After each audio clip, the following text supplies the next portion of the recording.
Bismillahirrahmanirrahim. A very warm welcome to you all from the platform of Learn with Bilal Pasha, and this is Assistant Commissioner Under Training Mohammad Shafiq Dogar. And I would request you to all please recite Surah Fatiha uh, for our very beloved Bilal Pasha.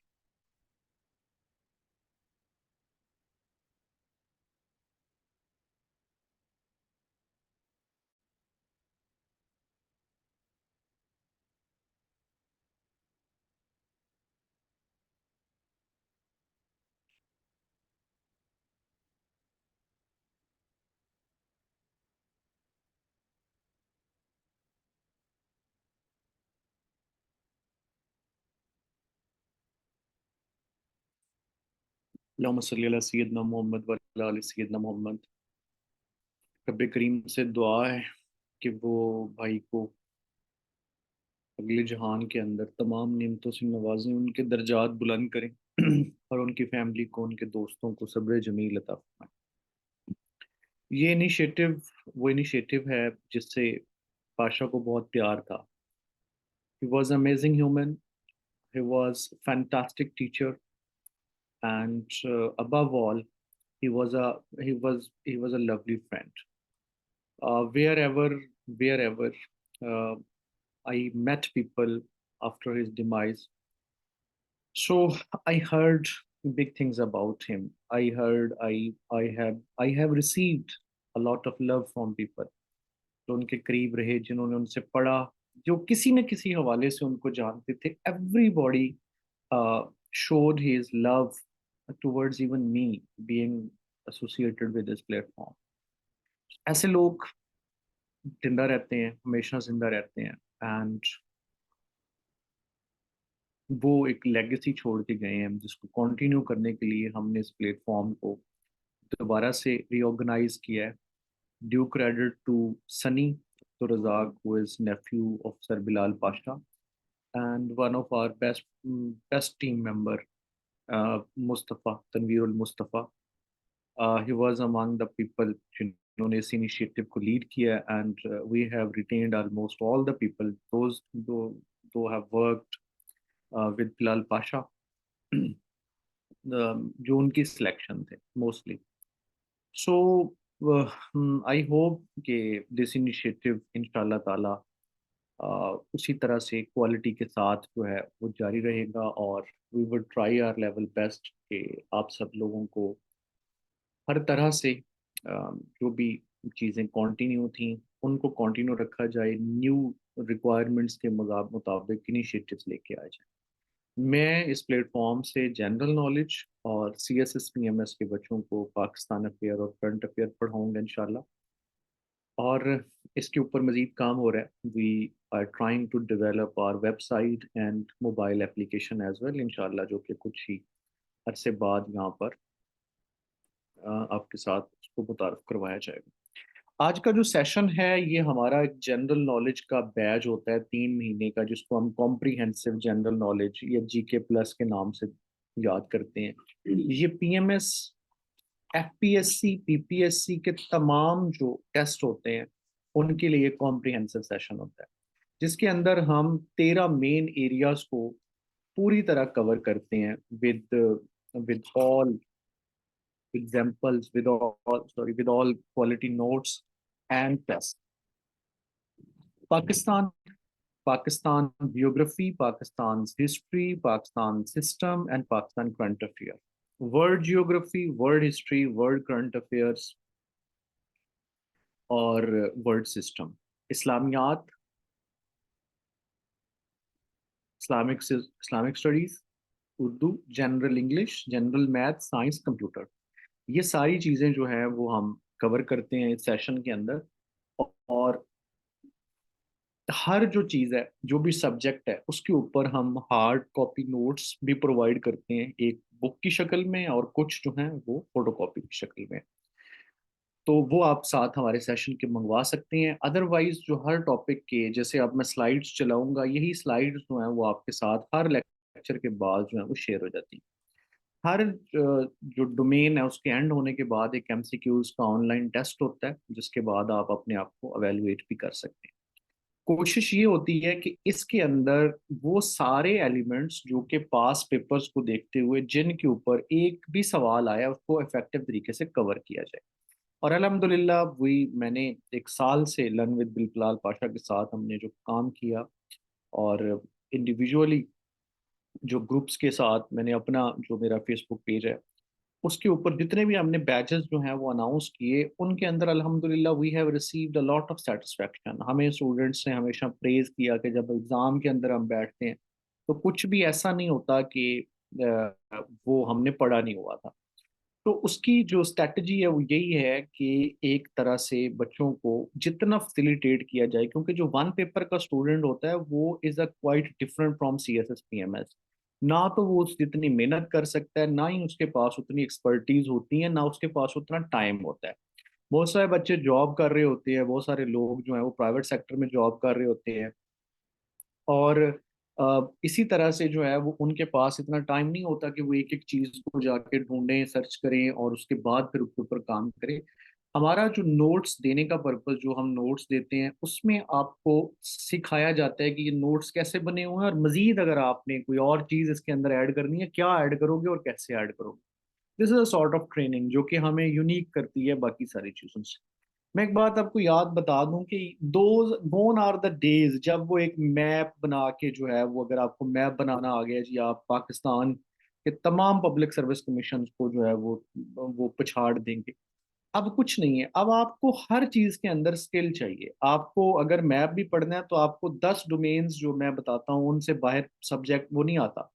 Geography के ऊपर सवाल नहीं आता। वो एक geography के ऊपर घुमाने के लिए वी डोंट वेस्ट स्टूडेंट्स के, हम वो एक महीना ही जो है ना दुनिया का मैप और पाकिस्तान के मैप पे घुमाते रहे। ऐसा नहीं होता। जो चीज़ रिक्वायर्ड है वो करवाई जाए, ताकि आपका टाइम, आपकी मेहनत जो है वो सही तरह से जो है वो इन्वेस्ट हो सके। दूसरे नंबर पर अब क्या है, अब अगर आप एफपीएससी का सिलेबस देखें तो उसके अंदर 20 नंबर की इंग्लिश है। हमारे यहाँ जनरल इंग्लिश को प्रॉपर तरीके से कवर किया जाता है।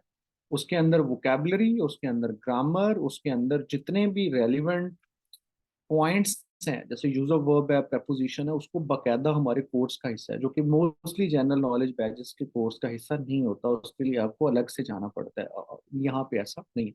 बाकी की डिटेल जो है वो आपको हमारे एडमंस बता देंगे। मैं आज आप लोगों के साथ हमारी 3 दिन की जो फ्री लेक्चर सीरीज है उसका जो पहला हिस्सा है, पहला लेक्चर है, उसका नाम है जी, हम आज हिस्ट्री स्टार्ट करेंगे 712 से और उसको लेके चलेंगे इंशाल्लाह ताला 1947 तक।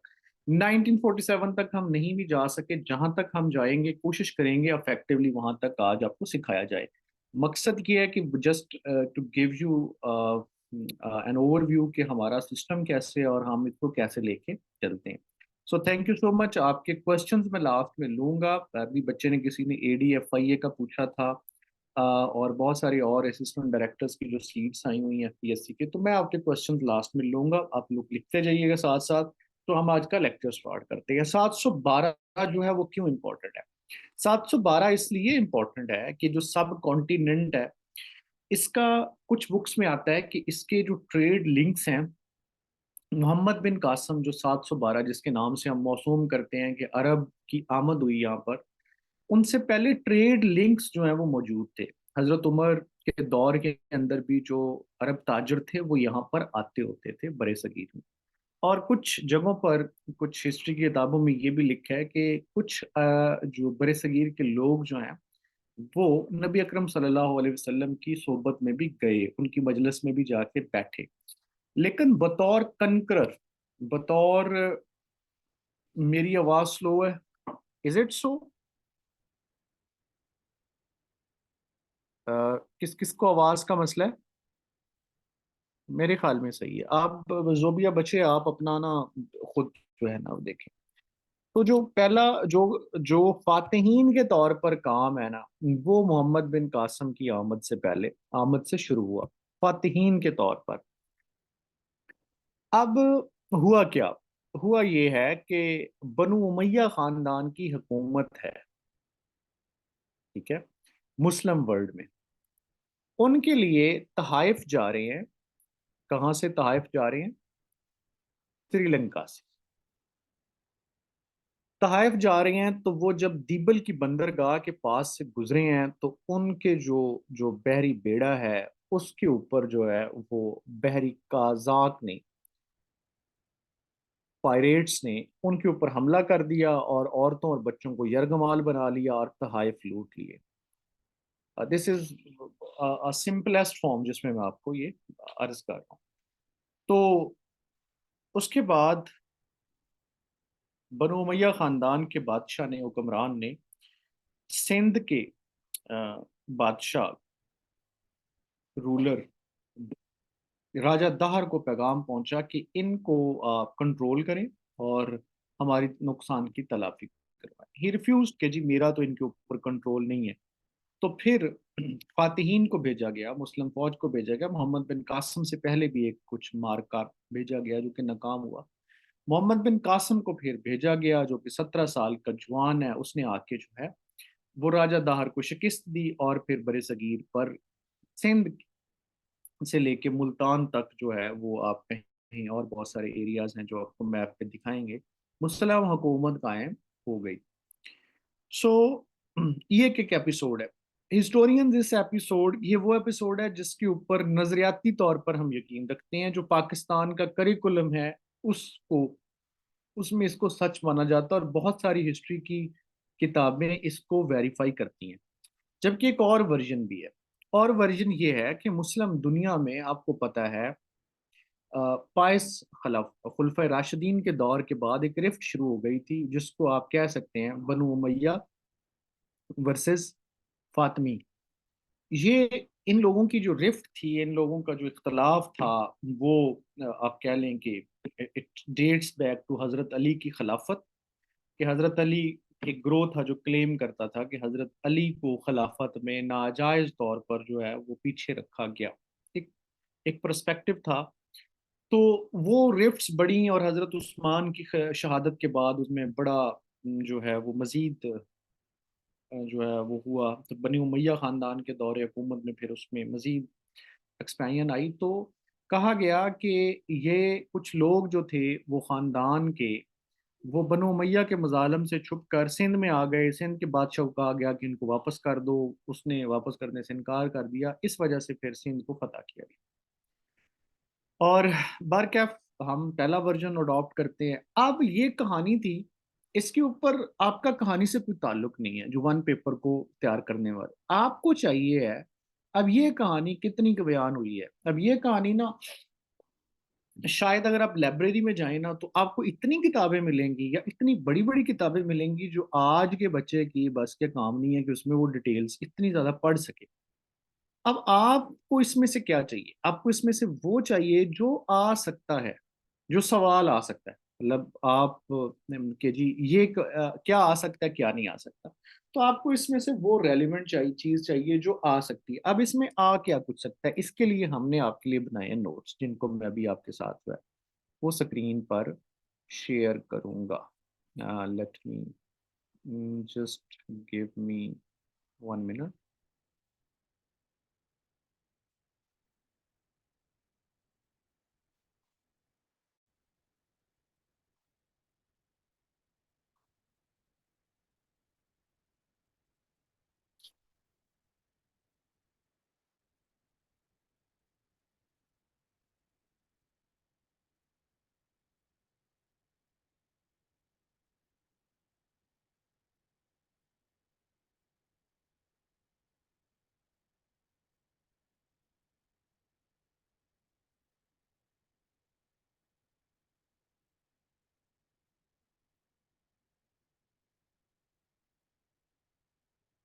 सो आपको अब आई गेस कि स्क्रीन जो है वो हमारी नजर आ रही होगी जिसके ऊपर 712 से लेके 1526 लिखा हुआ है। Is it so?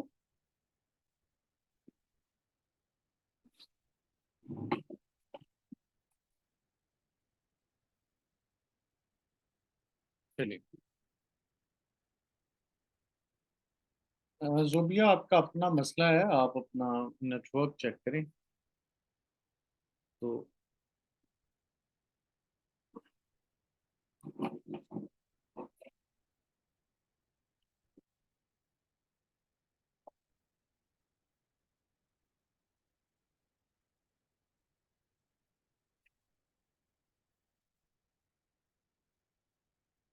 Mohammad bin Qasim के ऊपर what you need to no.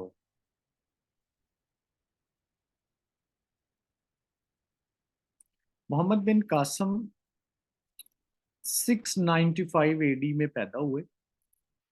अल सक्फी इनके कबीले का नाम था, जो बेसिकली ताइफ, सफरे ताइफ आपने सुना होगा, वहां से ओरिजिनेट हुआ। आप मोहम्मद यूसुफ और हिजाज बिन यूसुफ, आराब लगवाना है ना जो कुरान पाक पर, वो हिजाज बिन यूसुफ का काम है। It was a very famous Jarnail. तो इनके आप नेफ्यू भी थे, और कहा जाता है कि आप हज्जाज बिन यूसुफ के सन इन लॉ भी थे।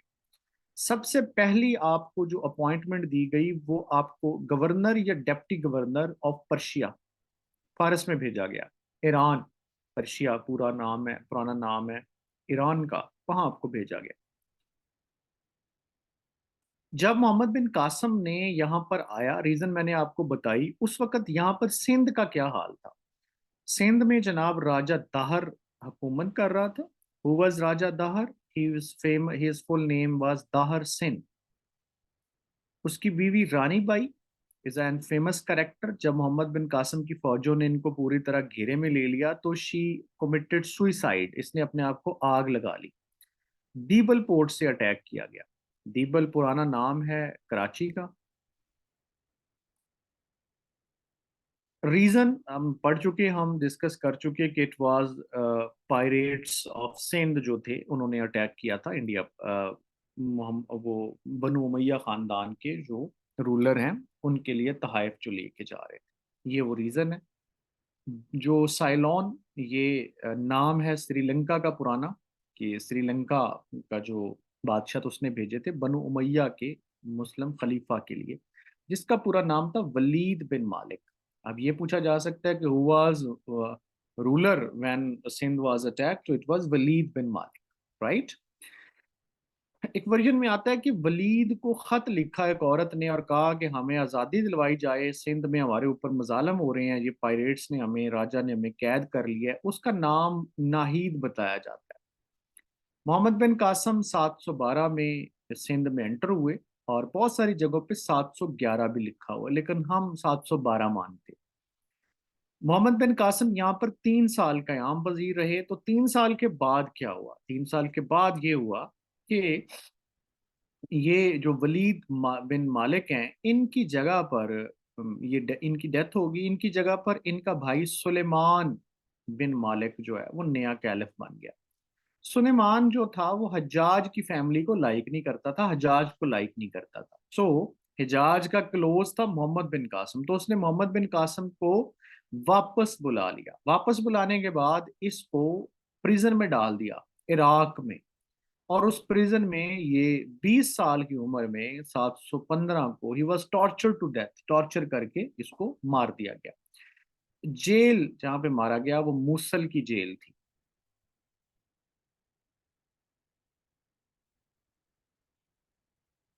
राइट।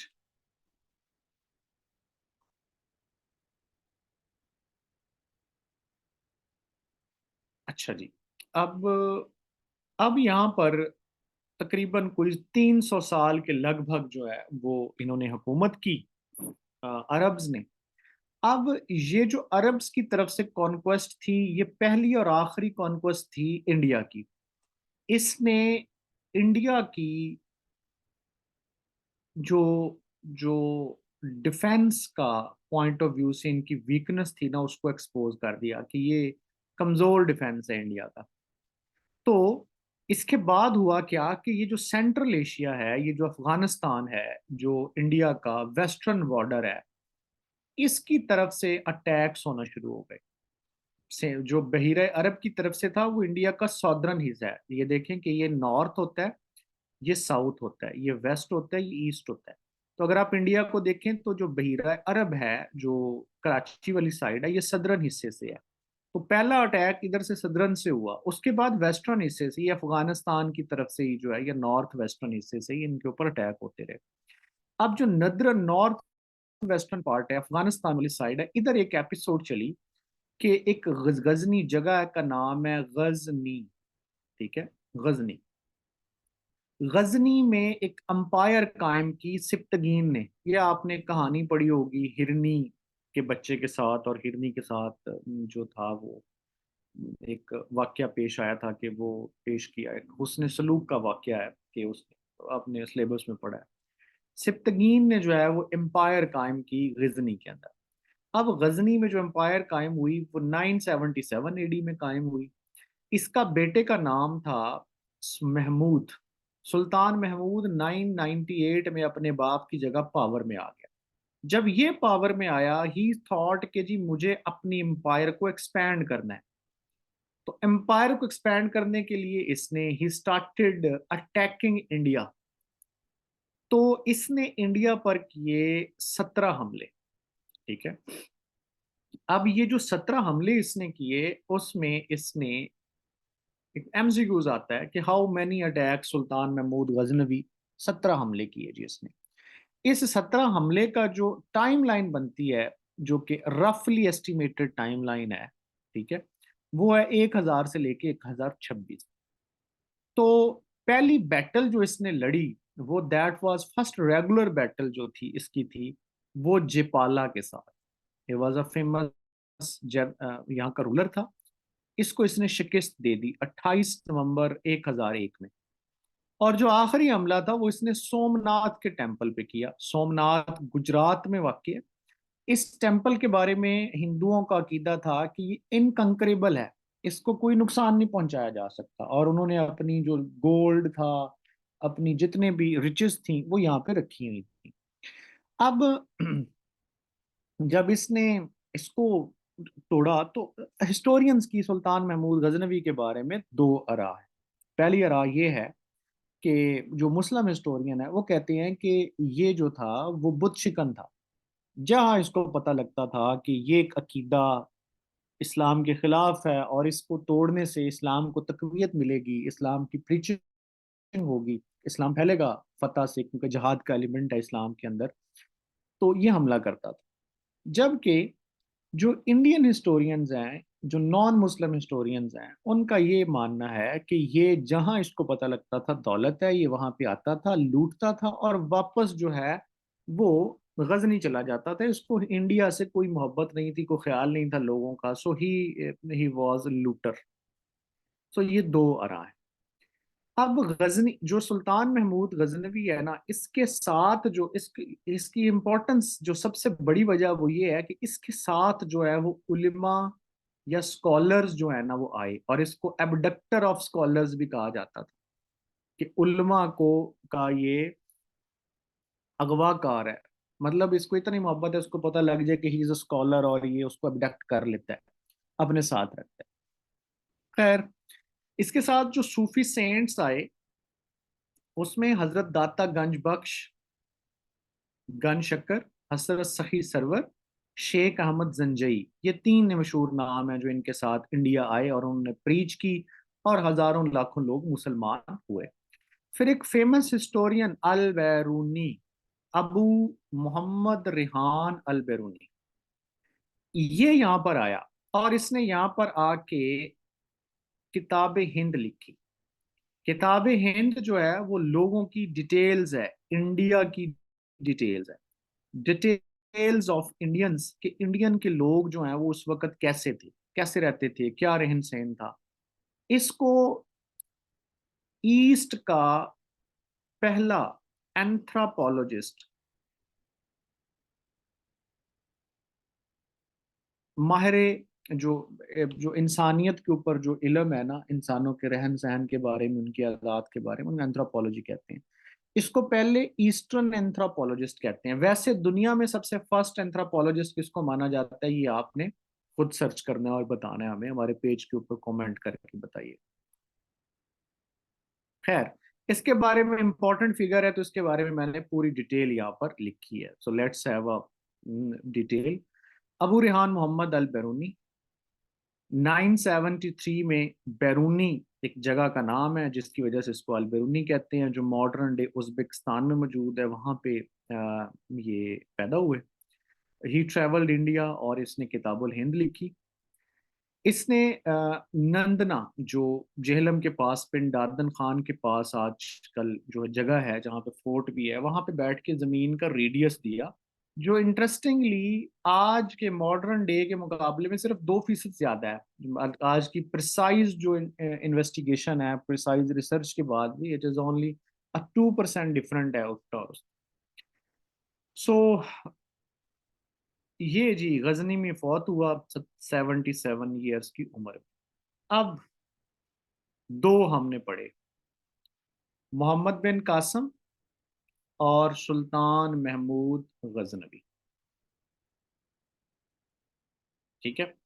अब यहाँ पर आपने थोड़ा सा ये करना है, एक चीज के ऊपर काम करना है। महमूद और अयाज का एक शेर है, एक ही सफ में खड़े हो गए महमूद और अयाज। महमूद तो था सुल्तान महमूद गजनवी, ये अयाज कौन था और इसके क्रेडिट के ऊपर क्या कुछ है, ये आप जरा गूगल करके देखिएगा और अपने नोट्स के अंदर इसको लिख लेंगे। मोहम्मद बिन कासम सुल्तान महमूद गजनवी, ये दो लोग जो जी इंडिया पर हमलावर हुए, ये वेस्ट से आया, ये सदरन हिस्से से आया। ठीक है।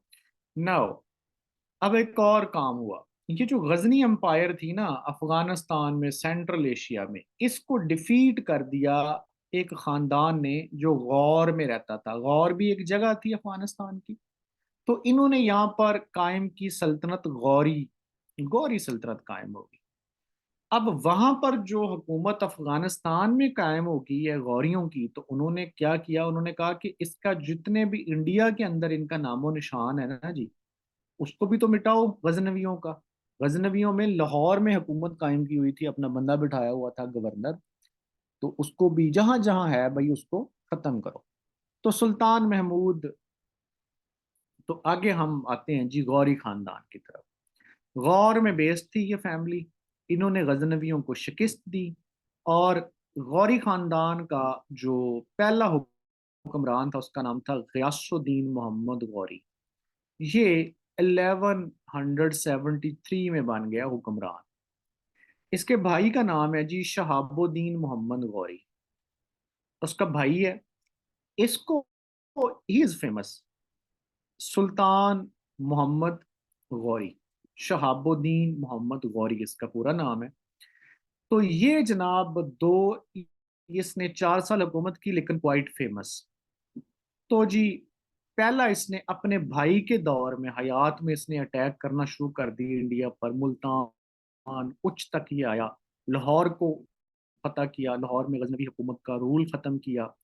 इसकी जो पहली बैटल है वो पूछ ली जाती है कि ये कब थी। इसने पहली दो बैटल्स लड़ी जो कि ट्राइन के नाम से मशहूर है, मकाम का नाम है ट्राइन। तो पहली इसने लड़ी तो वो थी राजा पृथ्वी चौहान के खिलाफ 1191 में। ही वॉज डिफीटेड, हार गया ये। अगले साल फिर लड़ी दूसरी बैटल, जीत गया। इसको हराने के बाद इसका इंडिया में बहुत ज्यादा इन्फ्लुएंस हो गया। तो ये जनाब, आप कहेंगे सर ये तो 1202 में आया है, तो आप यहाँ पे ये जंग लड़ रहा है 1191 में, तो अपने भाई के दौर में। अपने भाई का भाई वहां पे कमांडर है, लीडर है, हुक्मरान है वॉर के अंदर, तो उसकी कमांड में ये जंगें लड़ रहा है। इंडिया का जो लीड है, इसने वहां पे इंडिया की जो जंगें हैं उसमें लीड किया। ये इसने बड़ा इंपॉर्टेंट काम ये किया कि जनाब इसने यहाँ पे अपनी हुकूमत गवर्नर्स के जरिए कायम रखी। तो ये लाहौर में एक थोड़ी सी इंडिया के अंदर इसके खिलाफ जो है वो बगावत हुई। बगावत कुचलने के लिए ये गौर से दोबारा इधर आया। इंडिया में वापस जा रहा था तो खोखरों ने झेलम के पास इसको मार दिया। और कुछ रवायत में आता है कि ये जो है ना वो नमाज पढ़ रहा था जब इसको असैसिनेट किया गया 1206 में। तो 1206 में गौरी खानदान का समझ लो कि भाई इंडिया से पत्ता कट गया। अब आगे बड़ी इंटरेस्टिंग डेवलपमेंट है। ये सारा पृथ्वी चौहान के ऊपर एक छोटा सा नोट्स है, इसको आप पढ़ लीजिएगा, कभी सवाल आया तो नहीं है ज्यादा। अब मोहम्मद के बाद अब हमारे पास कितने लोग आ गए? मोहम्मद बिन कासम आया, सुल्तान महमूद गजनवी आया, शहाबुद्दीन मोहम्मद गौरी आया। ठीक है, 3 लोग आ गए। अब मसला ये हुआ कि ये जो सुल्तान मोहम्मद गौरी था ना, इसका कोई बेटा नहीं था, कोई वारिस नहीं था, ना ही इसने किसी को अपना जानशीन मुकर्रर किया। इसके पास थे तर्किश नस्ल के स्लेव, गुलाम, जिनको इसने गुलामों की तरह नहीं बल्कि शहजादों की तरह पाला था, ट्रेन किया हुआ था। और जब ये इंडिया में इसने फतूहात पाई तो इसने अपनी जो सल्तनत है ना वो लोगों में तकसीम की हुई थी। इन्हीं में इनको गवर्नर बनाया हुआ था। किनको? जी, बिल्कुल। किनको? टर्किश स्लेव्स को। तो जब इसका कोई वारिस नहीं था तो इंडिया में बड़ी इंपॉर्टेंट डेवलपमेंट, इसने ना कुतुबुद्दीन ऐबक को इंडिया का अपना इंचार्ज मुकर्रर किया हुआ था। जैसे ही महमूद गौरी की, शहाबुद्दीन मोहम्मद गौरी की शहादत होती है, ही इज नो मोर, तो जो सुल्तान ऐबक है ना, इसने कहा कि जी मैं ना, नाउ इंडिया का तो वो रूलर था ही, लेकिन वो किसको जवाब दे था? अफगानिस्तान में गौरियों को, या सेंट्रल एशिया में गौरियों को। इसने ऐलान किया कि जी नाउ ऑनवर्ड मेरा आपसे कोई ताल्लुक नहीं है, आई एम इंडिपेंडेंट रूलर। मैं नहीं मानता वहां पे जो भी बैठेगा, जो भी नया हुक्मरान आएगा, मैं नहीं उसको मानता। I am the independent ruler. So इसके ऐलान के साथ इंडिया में फर्स्ट इंडिपेंडेंट मुस्लिम हुकूमत का क्याम हुआ।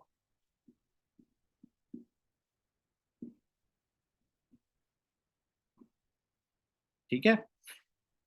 सवाल आता है कि किसने मुसलमानों की बाकायदा हुकूमत इंडिया में कायम की? तो वो सुल्तान महमूद जो कुतुबुद्दीन ऐबक है। क्यों?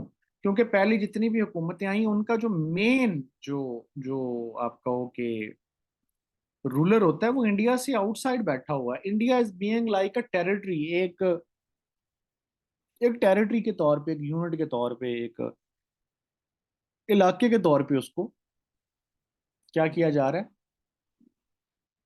उसको, राइट, उसको रूल किया जा रहा है। तो इसने आके, he is the first one. हाँ, गजनवी एम्पायर को जो मोहम्मद के फादर थे, फादर इन लॉ थे, शहाबुद्दीन मोहम्मद गौरी के, ताजुद्दीन यलदो, उसने संभाल लिया, लेकिन इसने इनको मानने से इनकार कर दिया। तो इसके साथ यहाँ पर एक नई हुकूमत कायम हुई, एक नया खानदान कायम हुआ जिसको बोलते हैं जी दिल्ली सल्तनत। क्योंकि इनका ज्यादातर दुरानिया जो रूल है ना वो दिल्ली से हुआ।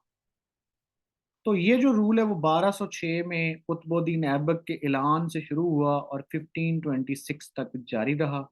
इस दौरान में यहाँ पर 5 खानदानों ने हुकूमत की। बड़ा इंपॉर्टेंट है, उनको हम लिखते हैं कि वो कौन से 5 खानदान थे।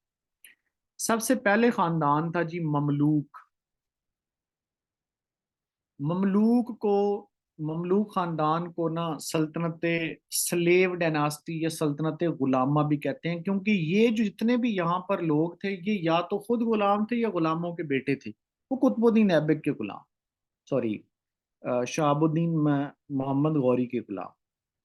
उसके बाद जो है वो खिलजियों ने हुकूमत की, तुगलक्स ने हुकूमत की, सैयद ने की, लोदी ने की। अब आपको इसका नाम टेनोर याद रहना चाहिए। अब यहाँ पर लॉन्गेस्ट तो लिखा हुआ है, लॉन्गेस्ट टेनोर, शॉर्टेस्ट टेनोर जो है वो सही नहीं लिखा शायद। तो आपने ये इन टाइमलाइन को देखते हुए बताना है कि which one is the shortest tenure. 1206 से शुरू होती है, 1526 तक आती है, शॉर्टेस्ट किसका स्पैन? दैट इज, आपने इसमें बताना है। अब अगर एक एमसीक्यूज आए कि दिल्ली सल्तनत की पहली जो डायनास्टी थी वो कौन सी थी? ममलूक। लास्ट कौन सी थी? लोधी। लोधियों के बाद क्या हुआ? लोधियों के बाद ये हुआ कि इब्राहिम लोधी को मुगल बादशाह बाबर ने 1526 में शिकस्त दी और यहां पर कायम हो गया मुगल रूल। कहानी की तरह आई होप कि आपको समझ आ रही होगी, एक सीरीज की शक्ल में, कहानी की शक्ल। कहाँ से शुरू हुए थे हम? मोहम्मद बिन कासिम से शहाबुद्दीन महमूद गजनवी, शहाबुद्दीन गौरी एंड कुतुबुद्दीन ऐबक, दिल्ली सल्तनत एंड दिल्ली सल्तनत के बाद हमारे पास आ गए मुगल्स। राइट, चलिए जी नेक्स्ट चलते हैं।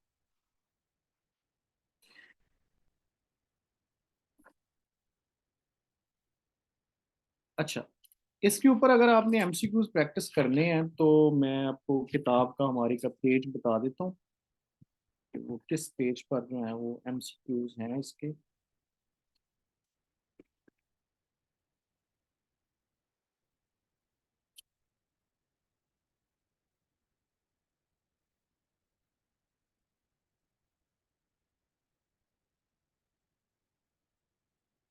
ये स्टार्ट हो रहे हैं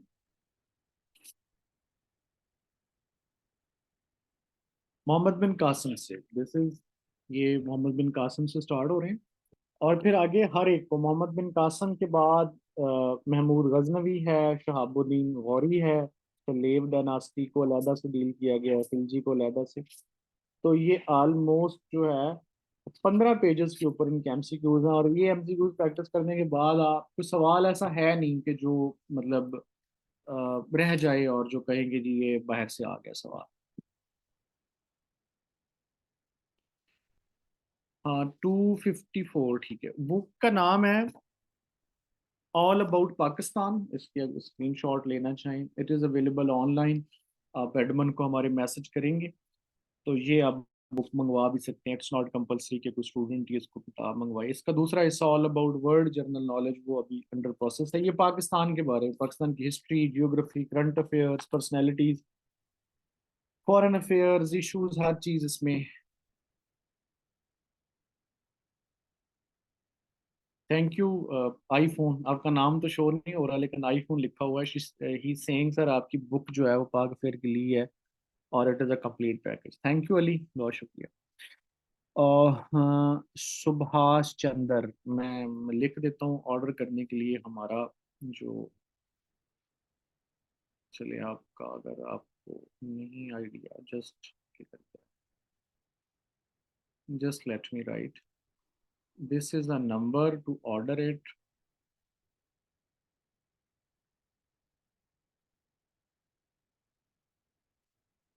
एडमन शहजाद,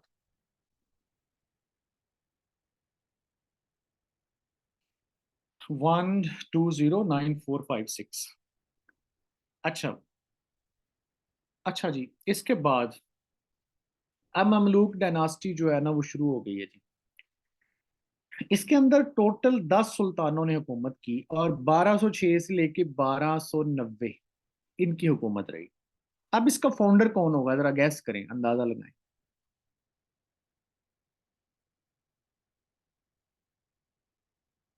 देखते हैं ना आप कितना तवज्जो के साथ सुन रहे हैं। एग्जैक्टली exactly, जो किसका फाउंडर है, जो दिल्ली सल्तनत का फाउंडर है वही इसका फाउंडर है, क्योंकि पहली तो यहीं से स्टार्ट हो रहा है। तो ऑब्वियसली कौन है, कुतुबुद्दीन ऐबक। लास्ट का नाम भी लिख दिया गया, कभी आया नहीं है पेपर्स में वैसे। इनका जो पहला कैपिटल था तो लाहौर था, 1206 से लेके 1210 तक लाहौर में रहे ये। फिर इन्होंने 1214 में इसका कैपिटल शिफ्ट हुआ लाहौर में, सॉरी दिल्ली में, फिर दिल्ली में ही रहा जब तक ये रहे। अब ये भी एक सवाल होगा कि जी दिल्ली से लाहौर में किसने कैपिटल को शिफ्ट किया, इनके दारुल हुकूमत को। फिर एक सवाल आता है कि जी कुतुबुद्दीन ऐबक जो है वो फौत कैसे हुआ, तो वो पोलो खेलते हुए फौत हुआ। चौगान उस खेल का नाम था, पोलो के साथ उसकी मुशाबत थी। और कुछ इंपॉर्टेंट रूलर्स हैं इसके, उसमें रजिया सुल्तान, इल्तुतमिश और बलबन ये शामिल हैं। अब हम पढ़ते हैं इनको अलहदा अलहदा। पहले ऐबक, ऐबक का लख बख्श जो था, वो लाख बख्श या लख बख्श उसका टाइटल था। It was the founder of Delhi dynasty, first independent ruler of Muslim India. कितने साल हुकूमत की, 4 साल हुकूमत की। इसने अपने दौर में कुव्वत इस्लाम मॉस्क और कुतुब मीनार कायम की। अब कुव्वत इस्लाम मॉस्क और कुतुब मीनार कहाँ पर है, सवाल हो सकता है। ये अनारकली लाहौर में जो है वो दफन है। इनका मकबरा कहाँ पर है, अनारकली लाहौर में। उसके बाद इल्तुतमिश, रियल नाम था शमसुद्दीन, और इसने अरहम शाह, मतलब जब कुतुबुद्दीन ऐबक फौत हुआ तो उसका बेटा अरहम शाह हुकूमत में आया, जो कि नालायक था, he was not a competent. उसको हटाया गया कि जी बादशाहत कमजोर हो रही है, और ये आया। इसका नाम था शमसुद्दीन। इसकी शादी ऐबक का दामाद भी था ये। इसने आके कैपिटल दिल्ली में मूव किया। ठीक है। Famous for his consultation of 40 Chalisa. इसने अपनी एक 40 लोगों की बॉडी बनाई हुई थी, शूरा बनाई हुई थी, कैबिनेट बनाई हुई थी, जिसकी वजह से इसको फेमस है ये। इसने दो क्वीन मुतारफ करवाए, क्वीन टका और जतियाल, इंडिया के अंदर। ये भी एमसीक्यूज में फेमस है। रजिया सुल्तान या Razia Sultana, he was the first Muslim ruler women. India Hindu ruler women तो इनसे पहले भी थी, non Muslim. She was the first Muslim ruler of सब कॉन्टिनेंट। अल्ततमिश की बेटी थी। शॉर्ट सा स्पैन है इनका, 1236 से 1240। बलबन वह ओल्ड सुल्तान था ये। 94 एज इसकी ईयर एज थी जब ये आके तख्त पे बैठा। कि जब ये तख्त पे बैठा तो हुकूमत के हालात बड़े खराब थे, लोग इज्जत नहीं करते थे बादशाह की। तो इसने आके ना जी अपनी एक पॉलिसी मुतारफ करवाई, सख्त किस्म की ब्लड एंड आयरन पॉलिसी, जिसमें थोड़ा सख्ती, डिसिप्लिन, कानून और हुक्मरानी की, कानून की पासदारी वगैरह वगैरह। तो इस पॉलिसी को कहते हैं ब्लड एंड आयरन पॉलिसी। एक सवाल आता है कि who was famous for his blood and iron policy, that was Balban. Balban के बाद जनाब हुकूमत खत्म। इंपॉर्टेंट तो बाद में भी जारी रहते हैं, लेकिन he was last important ruler of Mamluk dynasty. Mamluk किस जबान का लफ्ज है और इसके क्या मानी है? एमसीक्यूज हो सकता है, सर्च कीजिएगा, लिख लें असाइनमेंट के तौर। खिलजी डायनास्टी। खिलजी एक कौम का नाम है। तो खिलजी जो है ना जी, इनकी इनके बाद जो दूसरी हुकूमत कायम की वो खिलजियों ने कायम की। खिलजियों की हुकूमत जनाब 1290 से लेके 1320 तक चली। इनका फाउंडर का नाम है जलालुद्दीन फिरोज खिलजी, और इनमें एक मशहूर रूलर है, उसका नाम है Alauddin Khilji. He was very famous. Firoz Khilji ने हुकूमत कायम कर दी, लेकिन फेमस है अलाउद्दीन खिलजी। अब अलाउद्दीन खिलजी कैसे है जी? ये उसका दामाद है, भतीजा है और कातल है। कत्ल भी इसी ने किया, जलालुद्दीन फिरोज खिलजी को। अब जलालुद्दीन फिरोज खिलजी को कैसे खत्म कत्ल किया कि फिरोज खिलजी ने इसको लगाया एक इलाके में गवर्नर। इसने वहां पर रहते हुए एक और नया इलाका फतह किया। जलालुद्दीन जनाब इसको मुबारकबाद देने के लिए गया, इसने वहां पर इसको कत्ल किया, इसके सर काटा, उसको नेज़े पे लटकाया, और दोबारा दिल्ली लेके आया, और आके दिल्ली फतह कर लिया, और दिल्ली के अंदर अपनी हुकूमत कायम कर दी। किया तो इसने जो भी, लेकिन ये बंदा जो है ना हिस्ट्री में बहुत फेमस है कि इसने प्राइस कंट्रोल सिस्टम दिया। ये जो आज तक हम मंडी का सिस्टम समझते हैं, मार्केट कमेटी का सिस्टम समझते हैं, कि एक चीज की प्राइस कैसे फिक्स होगी और उसको कैसे चेक किया जाएगा, वो वाला कॉन्सेप्ट ना जनाब इस बंदे ने दिया। ये दिल्ली में मदफून है। तुगलक आ गए जी तीसरे नंबर पर।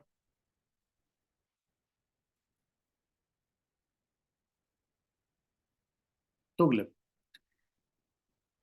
तुगलक का जो फाउंडर है, अब आपने इन डायनास्टीज में ना क्या क्या याद रखना है: टेनोर, कब से कब तक, फाउंडर का क्या नाम था जिसने इसको कायम किया, और देन इंपॉर्टेंट जो काम इसके अंदर हुए या इंपॉर्टेंट रूलर जो मशहूर थे। गाजी मलिक, जिसका नाम था जी गयासुद्दीन तुगलक, और इसके अलावा इसका बड़ा बेटा गयासुद्दीन मोहम्मद बिन तुगलक, ये मशहूर है। अब ये वाला बंदा जो है ना, इस हिस्टोरियंस, सम हिस्टोरियन इसको कहते हैं कि ये जो मोहम्मद था ना, ये जीनियस था, और कुछ इसको कहते हैं लुनेटिक था। अब इसने किया क्या? ये इस बंदे ने अपना एक नया शायर का शहर कायम किया। इस शहर में चला गया ये। वहां पर जब इसने कैपिटल शिफ्ट किया तो वहां पे लोगों को वहां पे मौसम रास नहीं आया, और दोबारा इनको दिल्ली में वापस आना पड़ा। बहुत सारा स्टेट रेवेन्यूज आया हो गया। फिर इसने नई टोकन करेंसी मुतारफ करवाई, नए सिक्के मुतारफ करवाए। अब उन सिक्कों को जब इसने मुतारफ करवाया और कहा कि पुराने सिक्के हुकूमत को दे दो, नए ले लो, लोगों ने बहुत किस्म के नकली जाली सिक्के हुकूमत को दे के हुकूमत से असली सिक्के लिए। तो इस वजह से भी स्टेट रेवेन्यू को बड़ा नुकसान पहुंचा। इसकी वजह से इसको लुनेटिक रूलर कहते हैं। तैमूर, जो कि मंगोल शहजादा है, और मंगोलों ने इस दौर में बड़ी तबाही मचाई थी, सेंट्रल एशिया से ये बिलोंग करते थे। तो इस दौर में ना जी, इसने इंडिया पर हमला किया। तो ये महमूद जो था वो रूलर था इंडिया का 1398 में। एक इंपॉर्टेंट एमसीक्यू। सैयद, ये बहुत शॉर्ट सी डायनास्टी है, 14 से 1451 तक। खिजर खान फाउंडर है। ये फिरोज शाह का के दौर में मुल्तान का गवर्नर था। और खिजर खान, फिरोज शाह की डेथ के बाद खिजर खान को निकाल दिया गया, मुल्तान से हटा दिया गया। जब मुल्तान से इसको गवर्नरशिप से हटाया तो इसने तैमूर की फोर्सेस में शिरकत कर ली। मतलब तैमूर जो कि उस वक्त इन्वेड कर रहा था इंडिया को, उसकी फोर्सेस में शामिल हो गया। तैमूर जहां जब यहाँ से गया टेम्रोलिन, उसने इसको यहाँ पे इंडिया में अपना इंचार्ज बना दिया, यानी कि इसको छोटी सी हुकूमत दे दी। इसने अपने बलबूते पर बहुत सारी जगहों पर जो जो तुगलक थे उनको हरा दिया और यहाँ पे अपनी हुकूमत कायम कर ली। एट लास्ट 1414 में ये इंडिया में दिल्ली में दाखिल हो गया, दिल्ली के तख्त पर बैठ गया। लोधी लास्ट, ये भी शॉर्ट सी है। बहलोल लोधी, कैपिटल दिल्ली। 3 सुल्तान थे इसके। बहलोल के दौर में ना, गवर्नर जो बहलोल जो था वो सैयदों का गवर्नर रहा, सैयद खानदान का। इसके अलावा एक और इम्पोर्टेंट जो रूलर है उसका नाम है सिकंदर लोदी, जो कि बहलोल का बेटा था। और इसने आके कैपिटल दिल्ली से आगरा शिफ्ट किया। और मुगलों ने तकरीबन आगरा में से ही हुकूमत की है। जब मुगल आएंगे ना इनके बाद, उनका कैपिटल मोस्टली आगरा ही रहा। लास्ट रूलर का नाम है इब्राहिम लोदी। इब्राहिम लोदी जो था, ये हुकूमत में था कि 21 अप्रैल 1526 को पानीपत की पहली लड़ाई में, पानीपत की 3 जंगें हैं, पहली जंग की डेट आप लिखेंगे 21 अप्रैल 1526। इसने पानीपत की लड़ाई में इब्राहिम लोदी को शिकस्त दी, और ये ऐसे हमारे पास दिल्ली सल्तनत का खात्मा हो गया और मुगल सल्तनत कायम हो गई। अब इसमें कुछ और चीजें हैं जो आपने ऐड करनी है। ये फेमस आर्किटेक्चर है दिल्ली सल्तनत के अंदर, क्या क्या बना और वो कहाँ कहाँ मौजूद है। अब इसके अंदर कुछ और चीजें हैं जो आपने लिखनी है, ठीक है, जो अभी आपने अपने पास लिखनी है।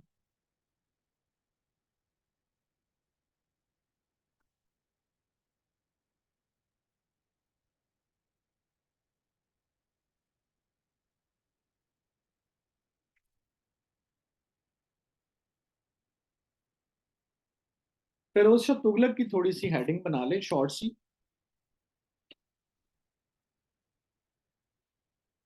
नंबर 1 लिखें, फतूहात फिरोज शाही। फतूहात फिरोज शाही।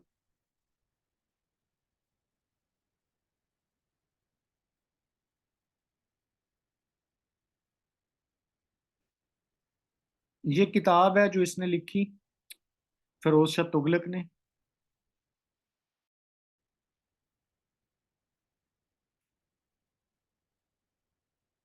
एक शहर है इंडिया में, फिरोज शाह कोटला, वो इसने आबाद किया, इसके नाम पे वो रखा गया है।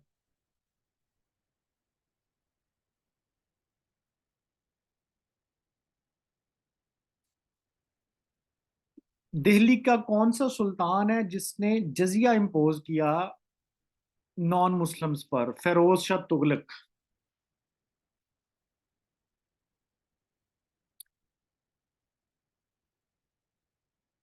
केनाल का बहुत बड़ा सिस्टम, नहरों का निजाम जो मुतारफ करवाया इंडिया में, फिरोज शाह तुगलक।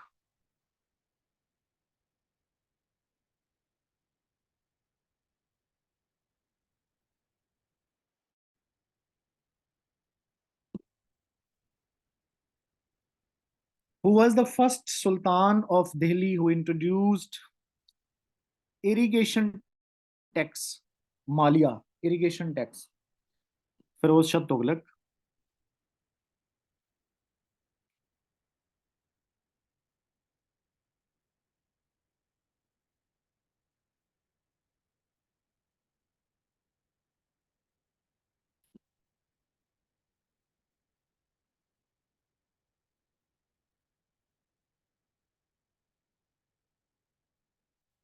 2 सिक्के मुतारफ करवाए इसने। आधा, ADHA, और बिक, BIKH, बिक।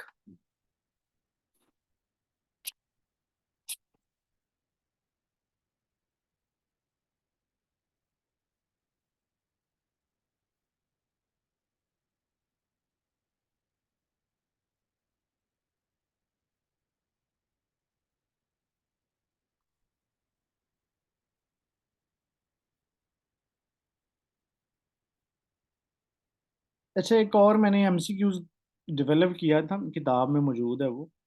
लोधी डायनास्टी के ऊपर है वो, कि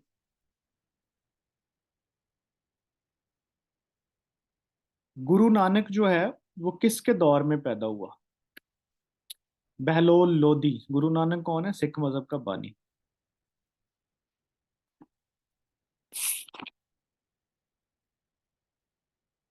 सिकंदर लोधी का हमने जिक्र पढ़ा, उसका रियल नेम लिख लें, निजाम खान।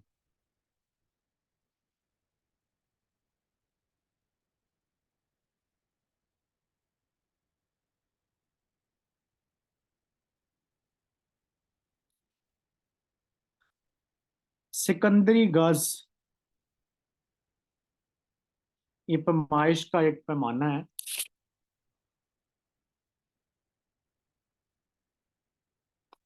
गज सिकंदरी या गज जमीन की पैमाइश, ये सिकंदर लोधी के दौर में मुतारफ हुआ था। सो इसके साथ जनाब हमारे पास ना जो कंप्लीट हो जाती है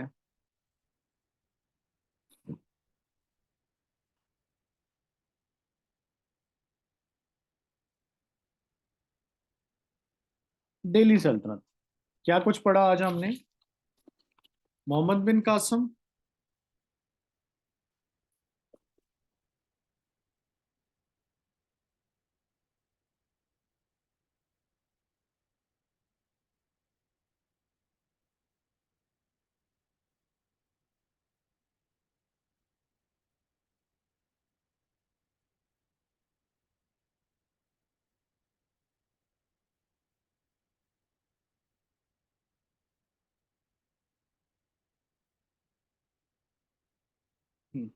अच्छा। अब हम कंटिन्यू करेंगे जो अगला हिस्सा है।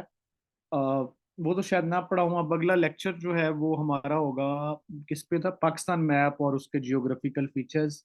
ये हम अनाउंस करेंगे कि हम मंडे लेते हैं, कल संडे है। तो मेरे भी ना करें तो कल आपको दिन में 10 एक बजे आ जाएगा। मंडे होगा या कल होगा, फिर एक करंट अफेयर के ऊपर डिटेल लेक्चर है। हमारा जो रेगुलर सेशन है वो 5 फेब से स्टार्ट हो रहा है, उसको आप देख सकते हैं डिटेल्स एडवांस के साथ। तो ये जी, ये नोट्स आपको प्रोवाइड किए जाते हैं डेली बेसिस पे जो भी पढ़ाया जा रहा है। ठीक है। तो लेट्स, अब आपके क्वेश्चंस हैं। जिन लोगों की क्लास है दूसरी मैथ वाली, कोई स्टूडेंट इधर सुन रहा है तो वो जाके क्लास ले ले। बाकी यहाँ पे बैठे हैं और क्वेश्चन आंसर हम करते हैं।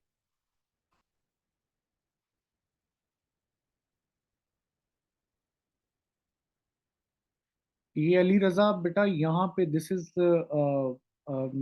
एथिकली नॉट गुड कि आप एक सेशन के अंदर बैठ के आप अपना कोई ग्रुप का मैसेज भेज रहे हैं। तो वो अब पता नहीं उसमें आपने क्या करना है क्या नहीं करना। ठीक है, that is not ethically good.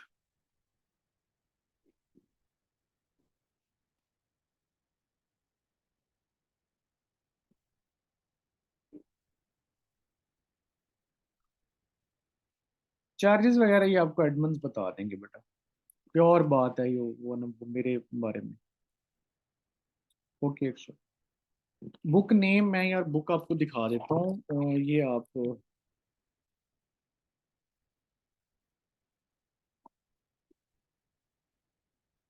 ये किताब है इल्म दानिश पाकिस्तान जनरल नॉलेज। अब क्वेश्चन आंसर है जी, लेक्चर एंड हो गया। बाकी हम फिर किसी दिन और कोई फ्री लेक्चर हुआ तो उसमें इसको स्टार्ट करेंगे, मुगल्स को नेक्स्ट।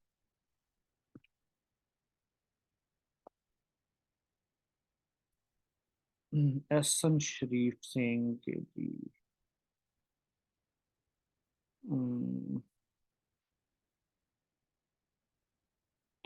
स्ट्रेटजी बता दें, ADIB, इसके ऊपर वीडियो रखते हैं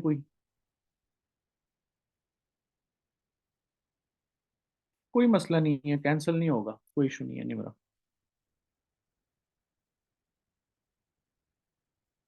thank you Noor Khan. Test procedure अभी तो हम गूगल फॉर्म पे लेंगे, लेकिन ऐप डेवलप होने के बाद वहीं पर ही नोट्स भी वहां पर अपडेट होंगे। It is for PPSC। Yes Rida, it is for PPSC GK PMS GK। English का आपने लेक्चरर याद तैयार करना है तो इंडियन चैनल्स बहुत अच्छे हैं वहाँ पे। आप लिटरेचर अगर आपने डिग्री की हुई है तो वहाँ पर आप। Ali Imran Khan, thank you. This is not CSS for CSS के लिए नहीं है। MPT CSS से पहले जो एक टेस्ट होता है उसके लिए ये सेशन अच्छा है। Thank you Rehan. हाँ, उससे पहले के MCQs के लिए ये स्लाइड्स काफी हैं। अख्तर आप एडमन को मैसेज कर लें, आपको बता देंगे अपना जर्नी इंशाल्लाह। फिर कभी बुक ऑर्डर करनी है अली रजा तो एडमन का नंबर मैंने लिखवा दिया आपको। थैंक यू फातिमा, बहुत शुक्रिया।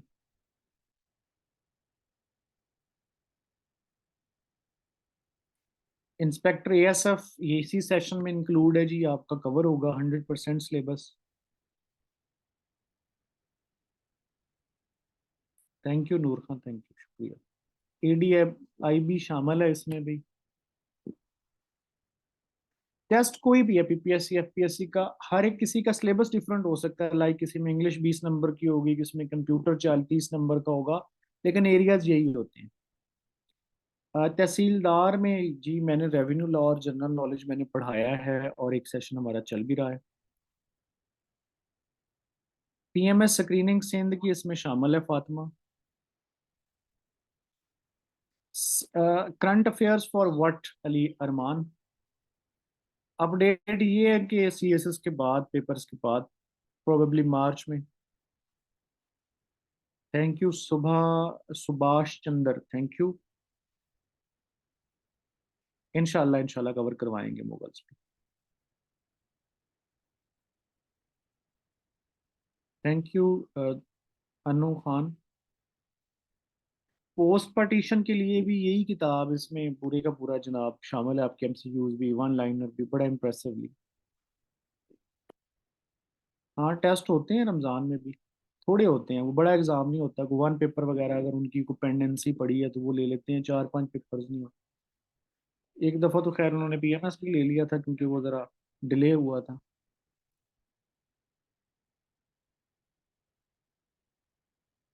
जी फॉर डिटेल्स आप 0300 12 12 264 पे आप कर सकते हैं। और अगर बुक ऑर्डर करनी है या इसके अलावा, तो वो ये जो कसवर मजीद ने नंबर लिखा हुआ है, that is for book order. Number again 0301 120 9456 for book. Pakistan studies lecturer के लिए सुभाष चंद्र, ये जो किताब मैंने आपको बताई है ना, it is so perfect, all about Pakistan है। इसको ऑर्डर लाजमी करें, आपको ये पाकिस्तान लेक्चर के लिए आपको इससे बेहतर किताब नहीं मिलेगी। That is all perfect. History भी है, जियोग्राफी भी है, करंट अफेयर्स भी है, सिस्टम भी है, कॉन्स्टिट्यूशन भी है। नासुर सैन, बहुत शुक्रिया बच्चे। फिजिकल एजुकेशन का रिदा, आई हैव नो एक्सपीरियंस, मुझे इसका नहीं पता ज़्यादा। एडवर्टीजमेंट कब है, एक्सपेक्टेड है 2024 की फॉर PMS 2024। एंट्री मिल सकती है अख्तर मलिक उसमें आपको। हाँ, कुछ लेक्चर्स आपको रिकॉर्डेड प्रोवाइड किए जाएंगे और बाकी में फिर आप लाइव क्लासेस ले सकेंगे, क्योंकि वो स्टार्ट हुआ है, 10 8 10 क्लासेस तो हो गई हैं उसकी। उर्दू इस्लामियात वगैरह नहीं है रिदा उसमें, उसमें सिर्फ पाकिस्तान से रिलेटेड है। 4 एरियाज आपकी, हिस्ट्री है, जियोग्राफी है, स्टेट सिस्टम है, स्पोर्ट्स है, फेमस पर्सनैलिटीज हैं और करंट अफेयर्स हैं। बाकी इस्लामियात वगैरह या जीके की इसकी तीसरी किताब होगी, वो एक हम वर्ड के ऊपर बनाएंगे और एक दूसरे बाकी सब्जेक्ट्स के ऊपर।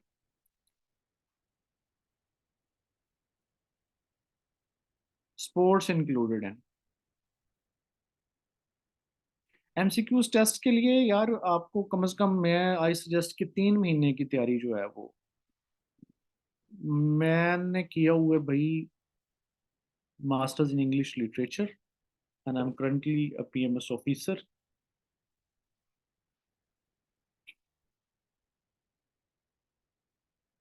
पीएमएस जून, मई जून में एक्सपेक्टेड है।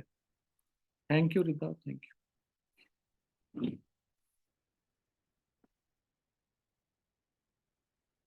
रिकॉर्डिंग का नो आइडिया बच्चे।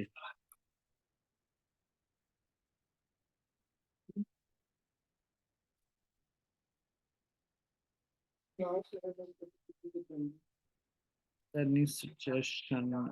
सी S A, C S E है तो